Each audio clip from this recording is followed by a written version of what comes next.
아멘. 계속해서 우리 사도행전 말씀 살펴보고 있습니다. 사도행전은 이 1장에 이 전체 계율에 대한 말씀, 그 이해가 분명하면 뒷부분의 모든 설명이 더 쉽게 이해될 수 있습니다. 우리 1장 8절 말씀, 우리 다 암송하실 수 있는 분은 암송해 보시고, 또 아니면 한번 보시고 한번 같이 읽어보겠습니다. 사도행전 1장 8절입니다. 시작.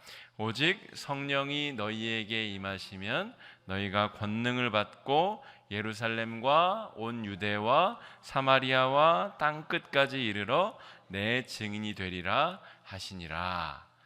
아멘. 그러니까 지금 사도행전은 성령 강림의 시대, 삼위일체 하나님의 이 세 번째 삼위 성령 하나님의 시대가 시작되는 기점이고, 성령이 임하시게 되면 우리에게 권능을 주시고 그 권능으로 말미암아 우리가 증인의 삶을 살아야 된다라고 하는 것이 사도행전 전체 혹은 이 성령 이후 시대의 전체의 내용이다라고 말할 수가 있겠습니다. 선생님, 에어컨을 하나만 틀어주시면 좋겠습니다.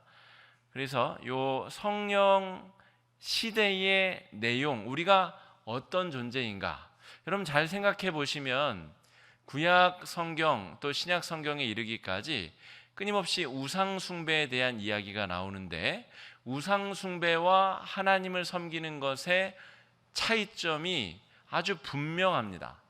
우상 숭배는 자기를 위하여 자기가 믿는 어떤 신이라고 여겨지는 대상의 힘을 이용하고자 하는 것을 우상 숭배라고 합니다. 그러니까 우리가 흔히 아는 미신, 또 점 보는 것, 또 굿하는 것, 이 모든 것은 그 신이 주제가 되고 중심이 되는 것이 아니라 나의 이익과 내가 원하는 목적을 성취하기 위하여 그 자기가 믿는다고 여기는 힘이 있다고 여겨지는 어떤 대상을 도구화하는 것, 그것을 우상 숭배라고 부릅니다. 그런데 오늘 하나님이, 예수님이 승천하시면서 성령이 임하시면 너희가 행해야 될 사명, 너희가 행해야 될 것이 무엇이냐면 증인이 되라고 하는 것입니다. 증인은 자기 자신을 위하여 사는 사람이 아닙니다. 증인이 자기 자신의 목적을 위하여서 증언의 내용을 바꾸거나 첨하거나 감하면 법에 처벌을 받게 되죠. 왜냐하면 증인의 증언에 따라서 결과가, 진실의 결과가 달라지기 때문에 그렇습니다. 그러므로 우상 숭배가 아니라 하나님을 섬기는 바른 백성으로 살아간다는 것은 증인의 삶을 바로 실천하며 증인으로서 살아가는 삶을 말한다라고 우리 1장에서 이제 전체 밑그림을 그려놓고 이제 2장에서부터의 말씀의 이야기가 시작되고 있는 것입니다. 그래서 2장 13절까지, 지난주 살펴본 2장 13절까지의 내용이 무엇이냐면, 예수님이 약속하신 성령이 예루살렘에 기다리고 있었던 120문도, 120 성도에게 임하였다라고 하는 것입니다. 120 장로님께 임했나요? 120 권사에게 임했나요? 120 문도, 120 성도에게 임했단 말입니다. 제가 이번 주 비전 나눔 때 우리 교회 직제에 대한 좀 설명을 또 좀 하고, 또 바른 직제에 대한 이해를 좀 말씀드리려고 하는데, 성령은 오늘 말씀에서도 등장하지만 모든 이에게 임하셨습니다. 대신에 성령이 임했지만 그것을 자발적으로 주권을 내어드리지 않으면 성령이 영향력을 미치실 수 없기 때문에 성령이 모든 이에게 동일하게 임하셨지만, 성령이 마음의 주인이 되시는 사람은 그 사람들이야말로 성도가 되는 것인데, 교회에 직분을 받고 열심히 이미 사역을 하였고 헌신을 많이 하였기 때문에 성령이 임하시고, 이제 곧 새 신자는 성령이 임하시지 않고 그렇지 않았다는 것이죠. 성령은 주 예수의 그 말씀에 따라서 성령 강림을 기다렸던 모든 성도들에게 동일하게 임하였다라고 하는 것입니다. 13절까지의 내용은 급하고 강한 바람 같은 소리가 났고 불의 혀처럼 갈라지는 형상의 성령이 각 사람 위에 임하셨다. 저도 이 말씀 때문에 한동안 굉장히 조금 혼동이 있었습니다. 왜냐하면 2007년도엔가 성지순례를 다녀왔는데요. 성지순례 가면 요 마가의 다락방을 가보게 되는데 지금 가보면 굉장히 크고 또 아주 웅장한 그런 로마네스크 양식으로 멋진 건물로 되어 있어서 그 건물에서 벌어지는 일을 건물 밖에서는 도무지 알 수가 없도록 돼 있어요, 구조가.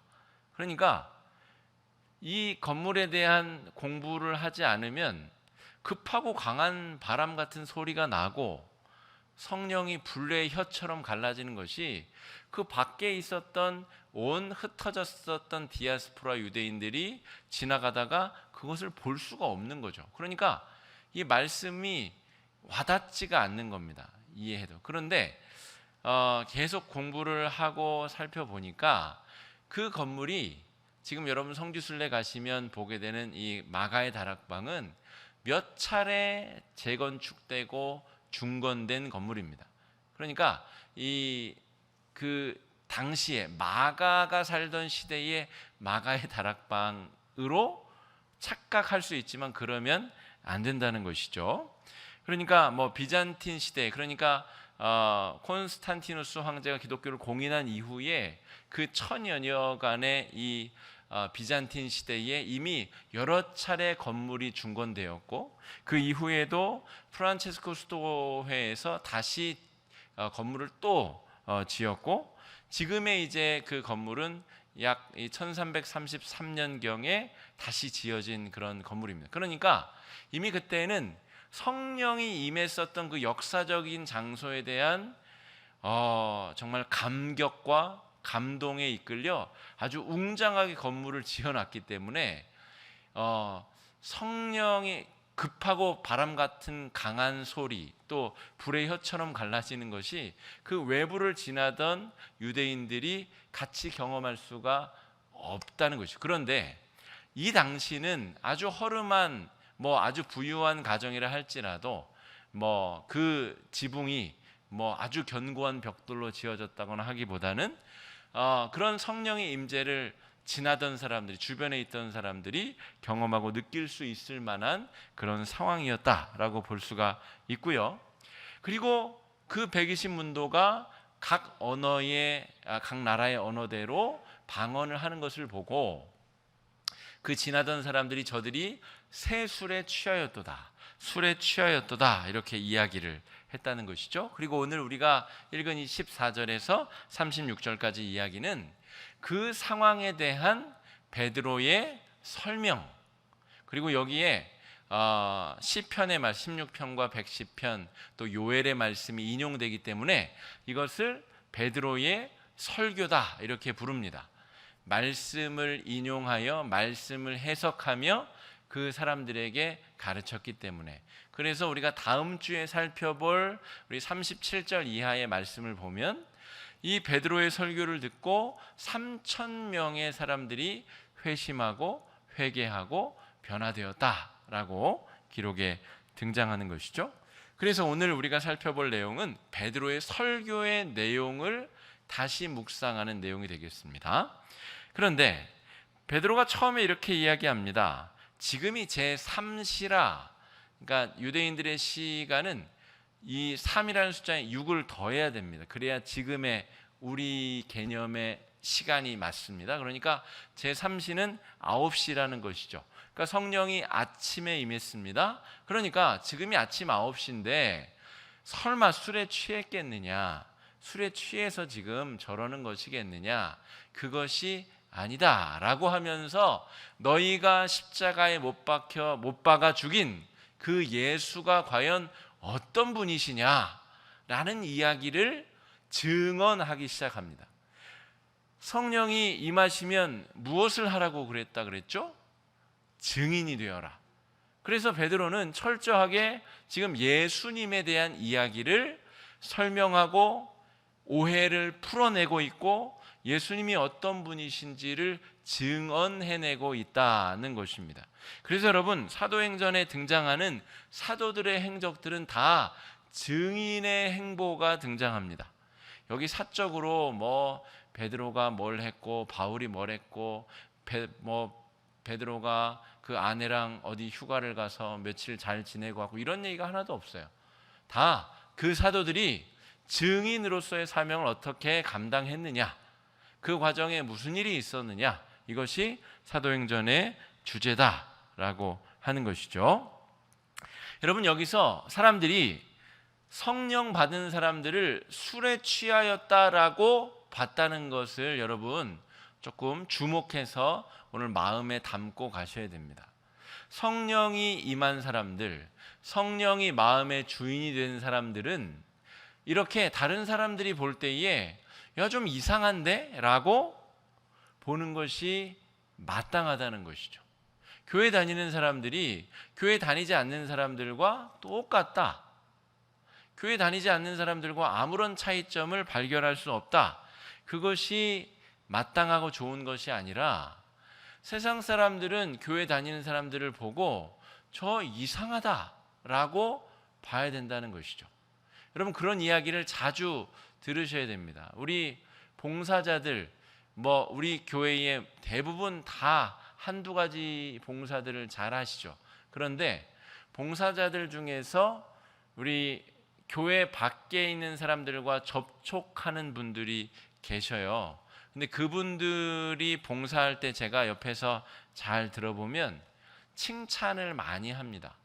아니 이렇게까지 우리를 도와주시면, 이를테면 우리 은빛 교실이나 숲카페나 이렇게 외부인들과 만나는 우리 봉사자들의 그 옆에서 제가 가만히 듣고 있으면 그분들이 칭찬을 해요.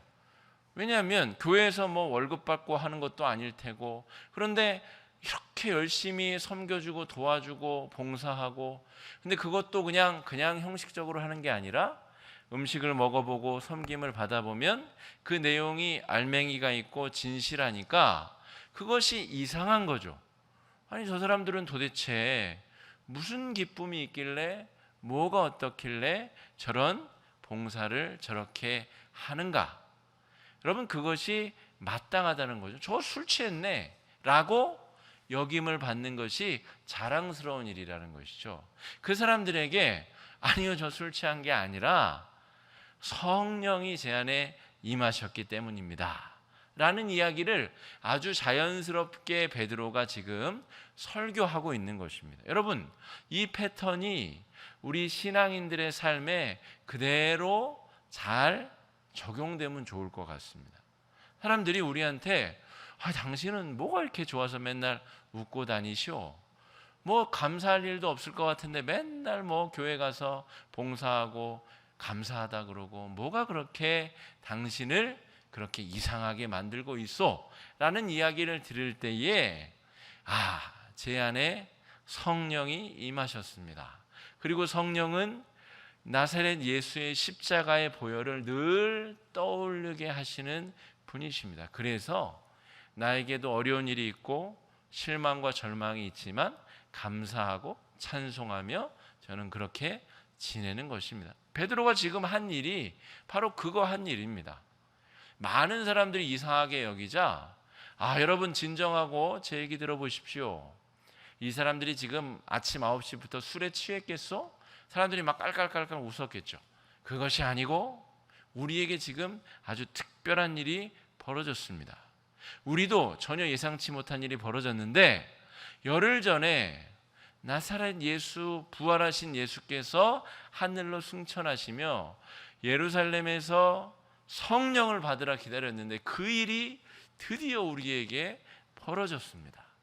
여러분, 얼마나 흥미진진하게 이 설교가 전해졌겠어요. 우리가 지금 그냥 딱딱하게 이 설교의 내용을 읽어서 그렇지 베드로가 아주 화끈한 사람 아닙니까? 은혜를 받아도 화끈하게 받고 설명을 할 때도 아주 흥미진진하게 설명을 했을 것 같은데 얼마나 흥미진진하게 성령 강림의 사건을 기쁨으로 전했겠습니까? 우리가 성도로서 증인으로서 나아가야 될 길이 있다면 바로 자연스럽게 우리가 경험한 것을 증언하는 것. 그것은 성령께서 우리에게 맡기신 아주 중요한 사명이다라는 것을 우리가 기억해야 되겠습니다. 지난주에 말씀 우리 나눈 대로 유대인들은 말라기 예언자 이후로 예언이 그쳤어요. 그리고 400년간의 시간이 흐릅니다. 그 기간 동안 이 바벨론의 포로로 끌려가서 거기서 또 바벨론이 페르시아에 또 망해요.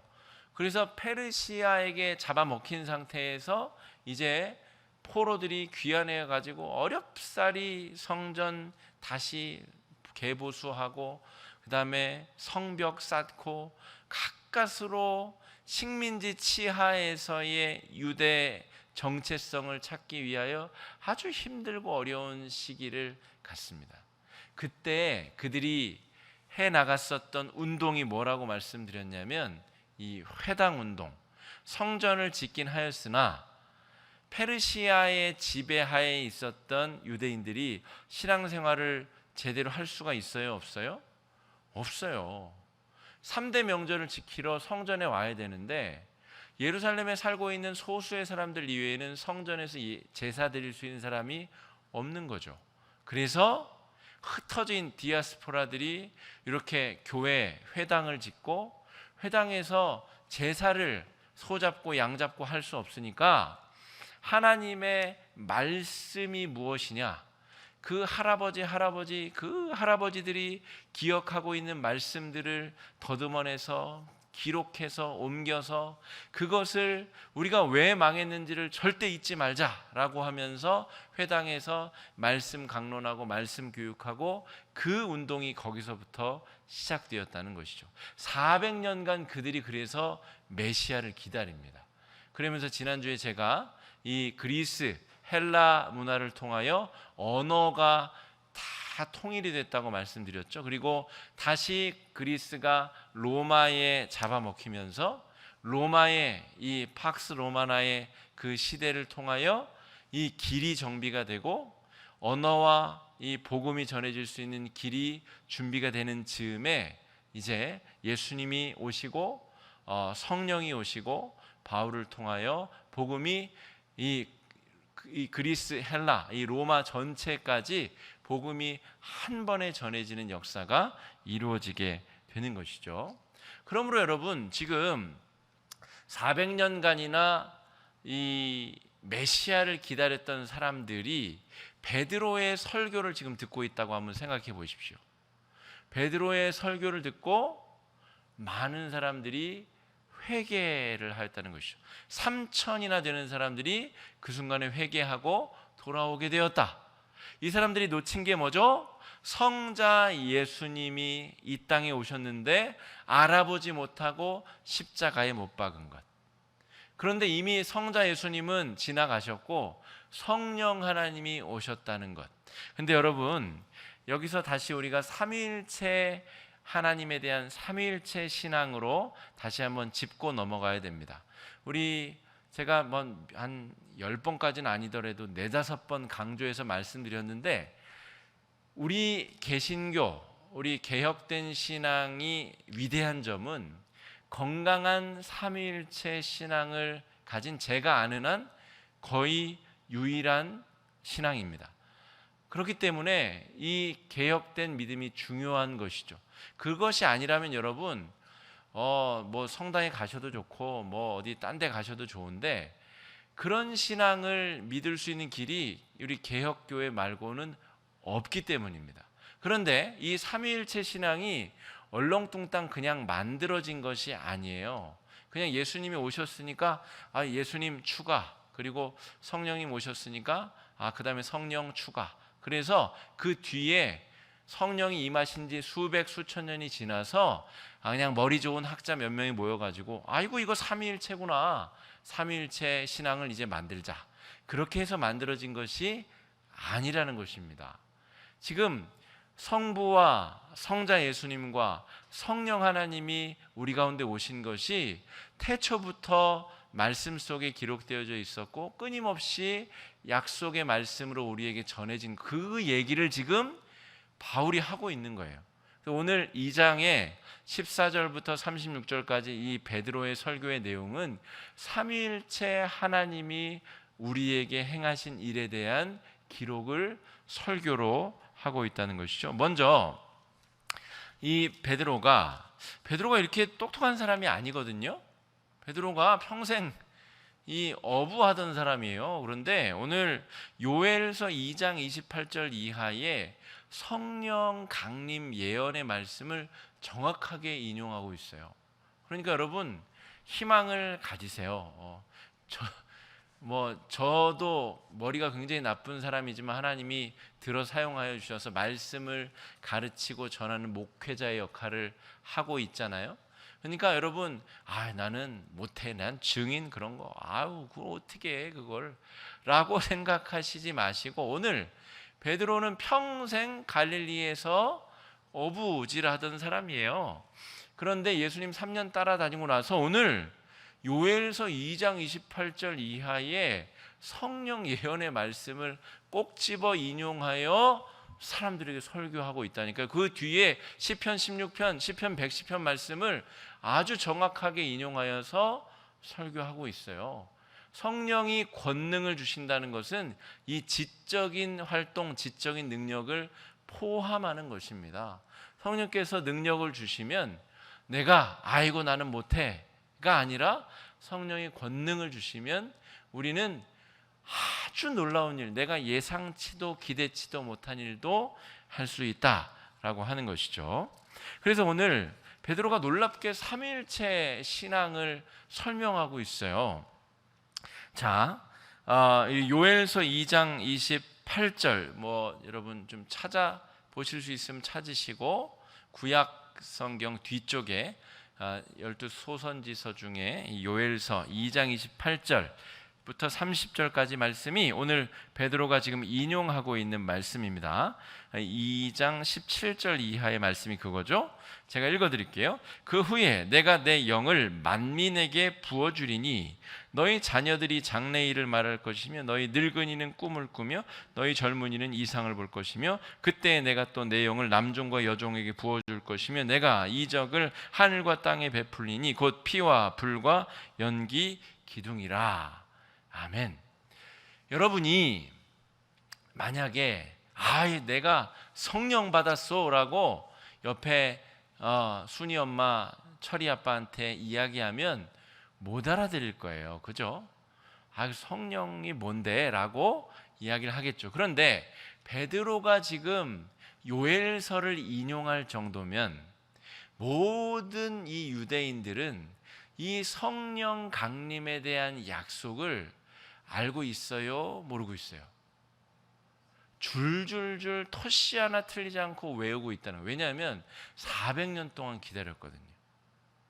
그러니까 우리가 지금 성령에 대해서 전혀 모르는 철이 아빠, 순이 엄마한테 성령이란 분이 계신데 그분이 본래 하나님이신데 이렇게 되면 벌써 졸고 있겠죠. 그런데 지금 이 사람들은 400년 동안 이 메시아를 기다렸고 이 요엘의 말씀을 믿고 기다리던 사람들이란 말이에요. 그러니까 그 순간에 눈이 번쩍 뜨이면서 이 사람들에게 벌어진 일에 주목하기 시작했다는 것이죠. 요엘의 말씀이 드디어 이 사람들에게 임하였단 말인가.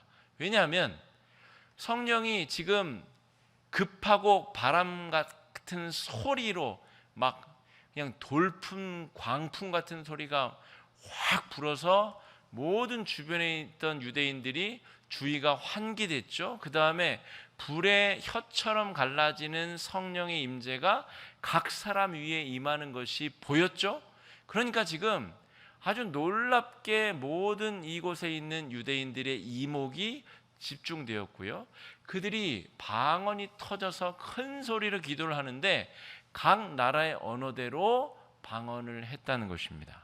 그런데 그 똑같은 내용의 말씀이 바로 요엘서 2장 28절부터 30절에 아주 명확하게 예언된 예언의 말씀이다는 것이죠. 하나님의 영이 임할 것이다 라고 하는 약속. 그러므로 유대인들이 정말 귀가 번쩍 뜨이고 눈이 번쩍 뜨이지 않았겠습니까? 그러니까 여러분, 이 삼위일체 하나님 신앙은 그냥 나중에 후대에 천 몇백 년대에 그냥 머리 좋은 사람 몇 명이서 뚝딱 만들어낸 이론이 아니라 창세기 1장 26절에 이렇게 써 있죠. 하나님이 우리의 형상을 따라, 이렇게 써 있어요. 하나님이 이르시되 우리의 형상을 따라. 정확하게 이렇게 써 있어요. 하나님이 이르시되 우리의 형상을 따라. 말이 이상하잖아요. 하나님은 단수인데 우리의 형상을 따라 우리의 모양대로 우리가 사람을 만들고, 우리가 3번이나 반복이 되고 있어요. 그런데 그 앞에 말한 주체는 단수예요. 하나님이 이르시되 우리의 형상을 따라 우리의 모양대로 우리가 사람을 만들고. 그러므로 여러분, 굳이 요한복음 1장 1절 여러 복잡한 성경 구절을 예로 들지 않아도 태초부터 하나님은 사랑의 관계로 삼위일체로 존재하셨는데 그 삼위일체 하나님의 그 놀라운 역사가 예수 그리스도와 성령 강림으로 우리에게 드디어 임하셨다. 여러분이 400년간이나 이 바벨론의 압제, 페르시아의 압제, 이 그리스의 로마의 압제를 견뎌가며 기다렸던 그 사건이 이미 우리에게 벌어졌습니다. 여러분들이 십자가에 못 박아 죽인 예수가 바로 하나님의 아들 예수 그리스도입니다 라는 이야기를 베드로가 지금 짜잔 하고 설교를 하였다는 것입니다.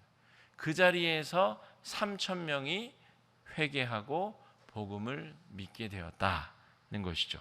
여러분, 이 인자, 우리에게 메시아로 오실 인자에 대한 설명은 다니엘서 우리 7장 13절 14절에 나와 있습니다. 그러니까 여러분, 예수님이 인자가 온 것은 인자 이렇게 이야기하시죠.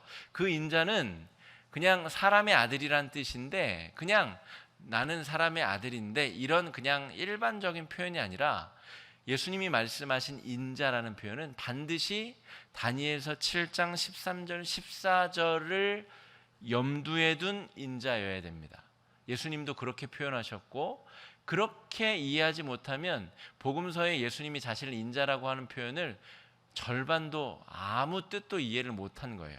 자, 다니엘서 7장 13, 14절에 뭐라고 써있냐면, 내가 또 밤 환상 중에 보니 인자 같은 이가 하늘 구름을 타고 와서 옛적부터 항상 계신 이에게 나아가 그 앞으로 인도되매 그에게 권세와 영광과 나라를 주고 모든 백성과 나라들과 다른 언어를 말하는 모든 자들이 그를 섬기게 하였으니, 정확하게 성령 강림 이후에 여러 언어를 말하는 자들, 이게 구체적으로 예언의 말씀으로 성취가 되어서 보여지고 있는 거죠. 그의 권세는 소멸되지 아니하는 영원한 권세요 그의 나라는 멸망하지 아니할 것이니라. 그러므로 여러분, 우리가 예수님이 인자가 온 것은, 그러면 갑자기 무슨 사람 인자의 아들 자체, 사람의 아들 이런데, 여러분, 예수님이 인자가 온 것은 이라고 할 때에 유대인들이 그것을 들을 때는 다니엘서에 약속된 하나님의 아들이 오는 것, 인자가 오는 것이 그대로 귀에 들린다는 것이죠. 내가 하나님의 아들이다, 그러니까 인자라고 할 때에 바리새인 서기관들이 화딱지가 나는 것이죠.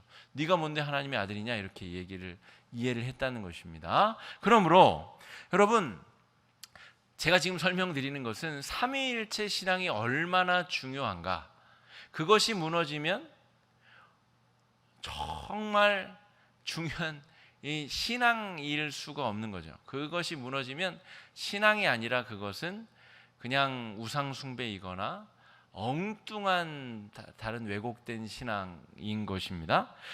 이 다니엘서 7장 13, 14절에 인자 같은 이가 하늘 구름을 타고 와서 옛적부터 항상 계신 이가 누구죠? 성부 하나님, 이에게 나아가 그 앞으로 인도되매 그에게 권세와 영광과 나라를 주고 모든 백성과 나라들과 다른 언어를 말하는 모든 자들이 그를 섬기게 하셨다. 이것이 성자 예수님에 대한 아주 구체적인 예언의 말씀이다라는 것이죠. 이 다니엘서도 나라가 망한 이후에 이 바벨론 페르시아 시대에 다니엘이 받은 예언의 말씀입니다. 메시아가 오실 것이다라는 이야기가 인자라고 하는 이 표현을 통해서 그대로 이 소망과 갈망 중에 있는 유대인들에게 들려졌다는 것이죠.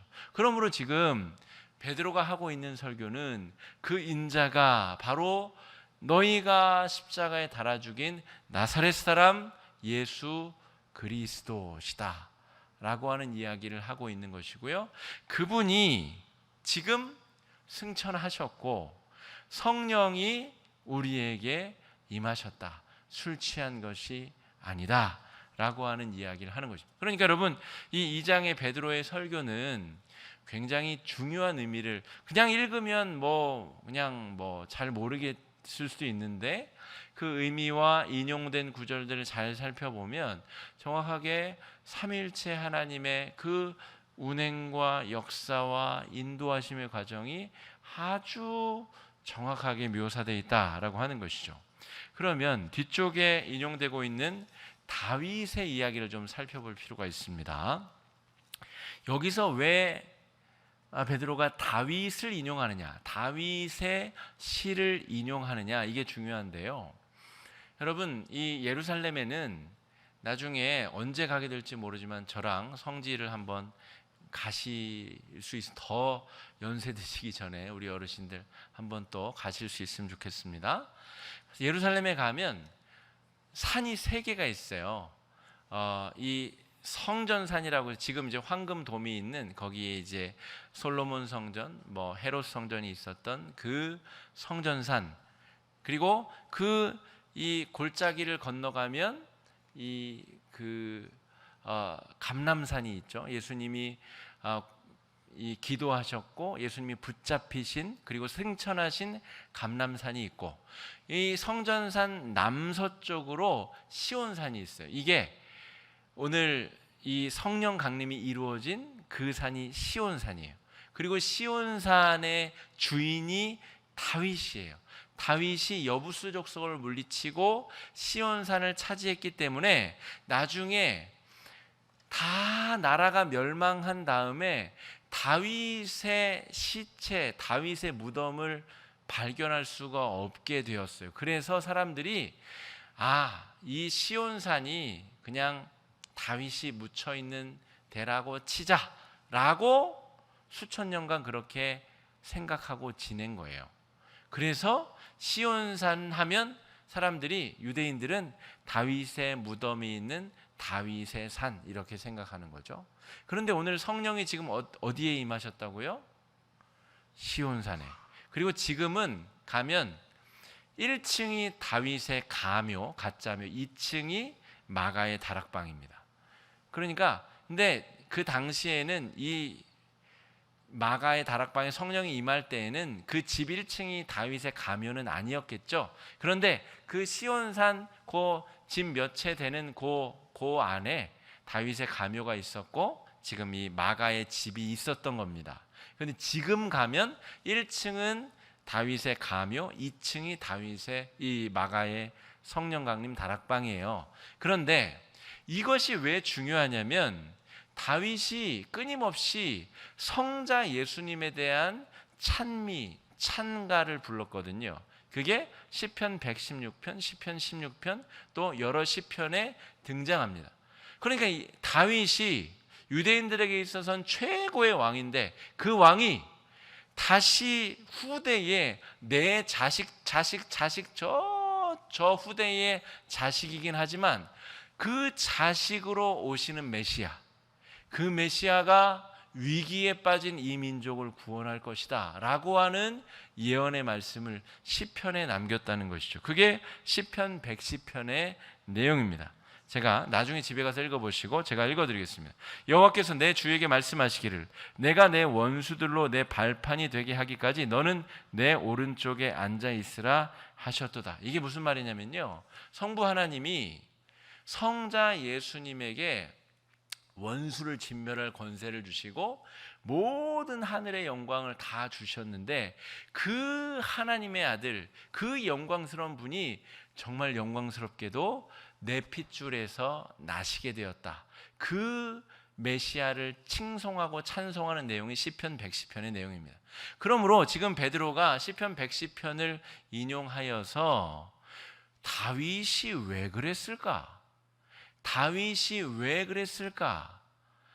후대에 오실 메시아, 그분이 이미 지나가셨는데 너희들이 얼마 전에 십자가에 달아 죽게 만들었던 그분이 바로 약속의 이 하나님의 아들 다윗이 그렇게 약속으로 부르짖고 찬송하였었던 성자 하나님의 아들이시다라고 하는 내용을 오늘 설교하고 있는 겁니다.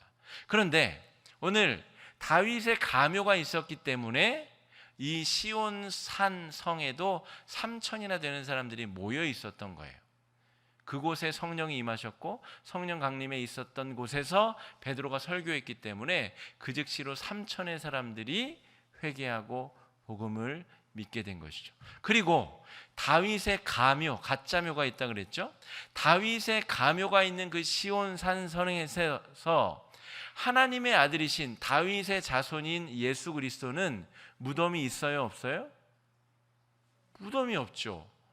승천하셨으니까. 부활하셨고 승천하셨기 때문에 무덤이 없으셔요.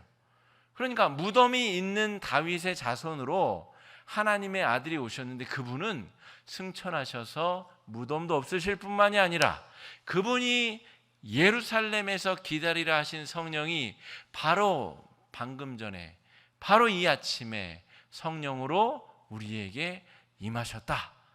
여러분, 그 자리에서 이 설교를 들었으면 우리도 통회하고 자복하고 회개하고 예수 그리스도의 제자가 되기로 결정하지 않았겠습니까? 메시아닉 주라고 하는 우리 유대인인데 예수님을 믿는 사람들이 한 15,000 정도 지금 예루살렘 이 이스라엘에 살고 있다고 그래요. 아마 더 많다는 설도 있고 좀 적다는 설도 있는데 어쨌든 최근에 들어서는 굉장히 많아지고 있다고 합니다. 공식적인 통계는 확인할 수가 없으나 이스라엘 정부에서 확인해 주지 않는 한 그럴 수 없겠지만 계속해서 그 예수 그리스도가 우리가 잡아 죽인, 왜냐하면 유대인들은 예수에 대한 상처가 너무 커요. 왜냐하면 예수를 죽였다는 이유로 기독교가 공인되는 313년 이후에 로마 제국에서 유대인들이 엄청난 박해를 당합니다. 왜냐하면 로마 전체가 이제 그리스도교가 국교가 되거든요. 그러니까 예수를 죽인 유대인들 너네 한번 죽어봐라. 그리고 온 흩어진 로마 제국에서 유대인들이 막 박해를 당하고, 그래서 히틀러의 유대인 학살도 아주 근본적인 이유는 전쟁 자금, 2차 세계대전을 위한 전쟁 자금 때문이지만 거기에 그 원인은, 그 사상적인 표면적인 이유는 예수를 너희 민족이 죽였다는 거예요. 그러니까 이 유대인들은 얼마나 억울하겠습니까? 우리 조상 시대에 예수를 십자가에 못 박았다는 이유로 그 자손 대대로 온 세계에 흩어져서 핍박을 당하는 거예요. 그런데 지금 그들 중에 그 나사렛 예수를 구세주로 믿고 회심하고 돌아오는 메시아닉 주가 아주 급속하게 늘어나고 있다라고 한다는 것이죠. 여러분, 오늘 베드로는 증인의 사역을 아주 성실히 감당하고 있습니다. 자기가 아주 멋있어지려고 막 연예인처럼 영향력 있는 사람 되려고 막 미사여구를 동원해 가지고 막 사람들 웃겼다 울렸다 하면서 막 그렇게 하고 있는 게 아니에요. 그냥 자기가 지금 경험하고 있는 일을, 자기가 알고 있는 상식, 제가 말씀드렸죠. 베드로는 무식한 사람입니다.